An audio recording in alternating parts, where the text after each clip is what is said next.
Huwag po tayo magpapadala sa mga mabubulaklak na mga pananalita dahil lang siya ay nagbabasa ng Biblia. Huwag po tayo basta maniniwala dahil binansagang bayani o Marines ang 18 na kargador. Buksan po natin ang ating mga mata, tenga at utak. Huwag po tayo magpapadala sa mga live selling nila. Tatawagin mo ang mga taong umami naman na nag-deliver ng mga kickback kung sino-sino Poncio Pilato. So therefore, matatawag siya ng sindikato. So kung tatawagin mong bayani ang isang sindikato, sindikato ka rin. Maraming salamat po, Senator Pro Tempore, Acting Senate President Wayne Gatchalian. We'd also like to acknowledge the presence of our colleague, Senator JV, Senator Bam Aquino, Senator Tito Soto, and Senator Risa Ontiveros. Salamat, Chair. We now, I believe Senator Rafi has a statement. Thank you, Mr. Chair. Mr. Chair, it took all my energy to not to gate crush the live selling that happened here last June 4. The way it happened, the way it was handled, the statements being made. Gusto ko lang talagang pumunta dito, hindi naman po ako invited doon sa conference nila na yon. I waited for today's hearing to confront the resourceful persons they presented. Let me call on them 18 kargador. Kasi nga po, nagkakarga sila ng mga mali-maletang pera, sabi nga nila. Yun po talagang trabaho nila, taga-bitbit, taga-karga ng maleta. Una, sino ba itong 18 kargador ng mga maleta? Saan ba sila galing?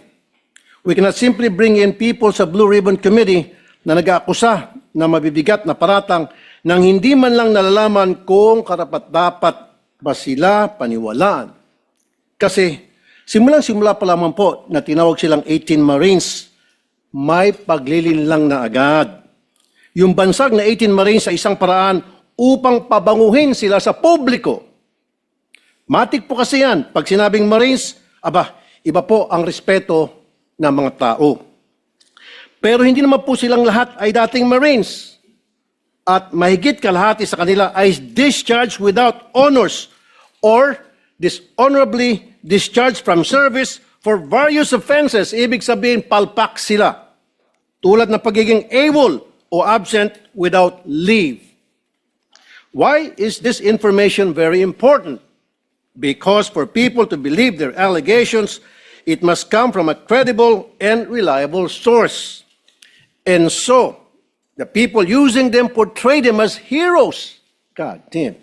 Sabi nga ng isa sa mga senador na dumalo nung araw na yon, bayani daw po sila. Pero nakakaya naman po sila sa iba nating mga bayani. Na itong 18 kargador, na ilang taon nagtrabaho kay Saldico, may 7 years at 9 years, at nagbitbit daw, sabi nila, ng sangkatutak ng maleta ng pera. At bigla na lang tinubuan ng konsensya at ngayon ay naninira ng buhay ng mga inosenteng tao, ay tatawagin nating bayani. Pasensya na. Hindi ako papayag na matabi ang mga sinungaling nito kila Jose Rizal, Andres Bonifacio at mga dakila nating OFWs. At dito papasok ang pangulo kong punto. Hindi lang po ang kredibilidad ng 18 kargador ang kaduda-duda. Ang mismong testimonya nila ay nakakapagtaka. Lumabas na po ang ilan sa mga ito sa balita, pero pasadaan lang po natin. Let me show some video clips of the hearing. Video 1. Si Father Flavi ay hinatiran ko ng pera doon sa Mindanao Ab. Isang sobre yun, sir. Anong lugar po yun? Sa Mindanao Ab, sa mismong simbahan niya, sir. Sa may gilid ng kalsada. Bakit po kayo nagdala ng pera doon sa pare? Kasi, sir, hindi ko ano, sir, kung pang ano nila yun, sir, eh. Basta nagdala na kami ng pera, sir. Tapos doon sa 33 Maleta din ba dinala mo? Isang sobre, sir. Tapos doon, sir, sa 33 Clemente. Baka naman sulat lang pinadala Hindi, sa'yo, sir. sobre Pera, yun. sir. Kita ko mismo, sir, eh. Tapos sa 33 Clemente, sir, isang maleta. Kanino? Kay Father Flavi, binuhat ko papunta sa sakyan niya. Tapos yung suot niya, sir, itim na pangpare. Sagot naman ni Diocese of Cubao Bishop Elias Ayuban Jr., there is no church entrusted to the Society of the Divine Word on Mindanao Avenue or anywhere in its vicinity. Pangalawa, iPhone time travel. 2024 pa lang, wala pang iPhone 16e noong 2024. Pumutok yung flood control po, 2024. Nakapagsalita na po dito si Master Sergeant Orly Gotisa. Ngayon, maraming nagliligaw sa amin. Na Ano po? nililigawan po kami na hindi na po kami magsalita. Yung lahat ng cellphone po namin, ibibigay po sa kanila. Sa anong dahilan? Papalitan po ng mga bago po, iPhone po. Ano bang klase yung mga cellphone nyo? Nokia? iPhone 16. So papalitan nila ng mas maganda. Yes, Your Honor. Alam ninyo yung dahilan kung ba't nila gagawin yon? Kasi nandun yung mga picture namin, Your Anong klase ng cellphone para ma-record? iPhone 16e, 128 GB. Nang i-check ng News 5 sa mismong website ng Apple, lumalabas na February 21, 2025 ang pre-order na naturang model na sinasabi ng Bagman sa hearing. Pangatlo, pinili na impormasyon. Ano ang nangyari sa pagpapalabas ng katotohanan? Kung pinipili lang nila kung sino ang ilalabas. Malinaw ang detalye nila sa una nilang affidavit tungkol sa mga maletang dinala sa ilan naming kasamaan dito na may address pa.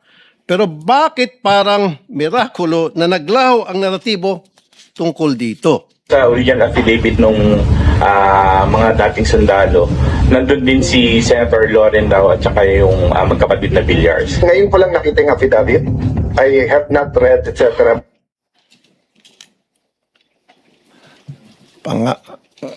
Pangapat, aking pinasilip ang lugar na yon sa Makati. Video 4, money changing. Nag-advise po si boss, magpapalit kami ng piso to dollar na 2 maleta doon sa Makati po. Bibili kayo ng US dollar. Yes, Your Honor. Dinala po namin ito sa Per Bank Makati, Salcedo Village po. Dalawang maleta worth of 50 to 60 M po ang laman. Aking pong pinasilip ang lugar na yun sa Makati at walang record ng money changer sa Pearl Bank Building. Dapat po makumpirma ito. At syempre, nandyan din po ang mga kadudadudang testimonya nila laban kay Senator Soto na pinabulaanan niya na dahil nga matagal ng patay ang sinasabi nilang si EA Mark or Executive Assistant Mark. At ang pangbawi nila ng aligasyon tungkol kay Representative Laila De Lima na noong mga panahon na yun ay hindi pa kongresista at nakakulong pa. At sabi ni Ombudsman Boying Remulla, ang isang letrato ay delivery na nangyari nung panahon ni Speaker Lord Velasco pa. And so I come to my third point because it seems that some of the information from these 18 porters or cargador are fed. They have a hard time telling their story on their own. Kung papanoorin mo ang live selling nila nung Webes, hirap silang ikwento ang kanilang naratibo. The presiding officers of that conference were coaching and leading the resourceful persons. Pag medyo nagkakamali, siyempre, inaayos ng mga presiding officers ang testimonya. Minsan si Attorney Baligod na, hindi naman involved sa pagbitbit ng maleta, ay siyang tumitistigo tungkol sa nangyari. Wala naman siyang personal knowledge. Ika-4 na punto, nais ko pong humingi ng dispensa sa ating mga Senate media. Bilang broadcaster at kasapi ng media, masakit po tuwing nababansagan ng ilan sa atin na bayaran kasi nasisira po ang propesyon natin.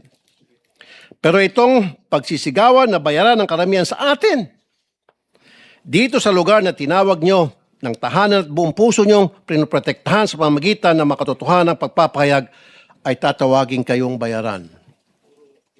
Hindi po tama yun. This institution, time and time again, owes you its dignity because you keep the senators on their toes and make sure we stay true to the Filipino people. At kay Senator Cayetano, huwag po tayo masyadong demanding. Ano po? Ito magreklamo na wala ka sa front page. Limited po ang front page space ng mga dyaryo. Kaya pili lang po talaga ang nalalagay dyan. Pero hindi ibig sabihin hindi na sila patas. Dahil kung titingnan mo naman online, all these news outlets reported his statement. It is in their online platform, kung saan libo-libo ang nagbabasa. The front page is reserved for the biggest and latest news. Yun bang bagong kaganapan? Yun po kasing pagkapit sa kapangyarihan at hindi pagtanggap sa pagkatalo nyo, lumang balita na po. But nevertheless, it was reported upon. I-google nyo po yun. And my fifth point, we have to look into the allegation na nabayaran ng 5 milyon ang 18 kargador. I'm not saying it's true. Iharap po ng NBI itong witness nila na nagsabi noon. Pero ang masasabi ko lang, ginamit lang kayo ng mga malalaking tao para sa mga personal nilang interest sa politika. Kulang yung 5 milyon. Kunwari, inanalayan nila kayo. Pero pagharapin nyo na itong sangkatutak na kaso na isasampa sa inyo, nitong mga siniraan ninyo, tingnan nyo, unti-unti kayong iwan yan. Ngayon pa lang, narinig mo na sila na nagugas kamay sa mga paratang nyo. Dumidistansya sila sa inyo dahan-dahan. Kaya sa ating mga kababayan, mag-ingat po tayo sa paniwalaan or papaniwalaan. Remember, the devil can cite the scripture for his purpose. No more, no less. When Jesus went into the wilderness to pray, the devil tried to tempt him 3 times. But as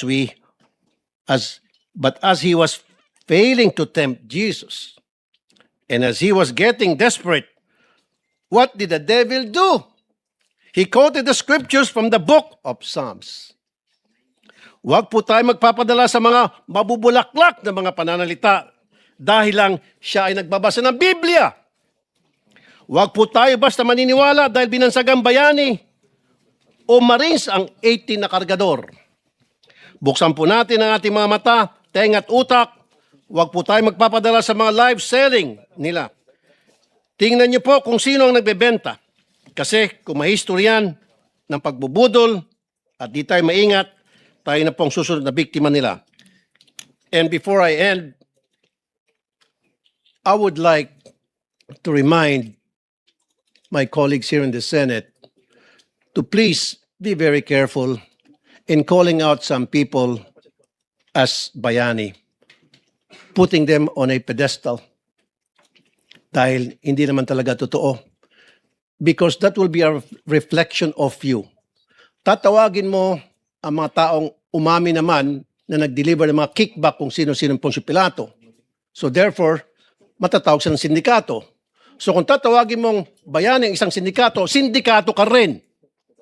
As simple as that. Maraming salamat, Mr. Chair.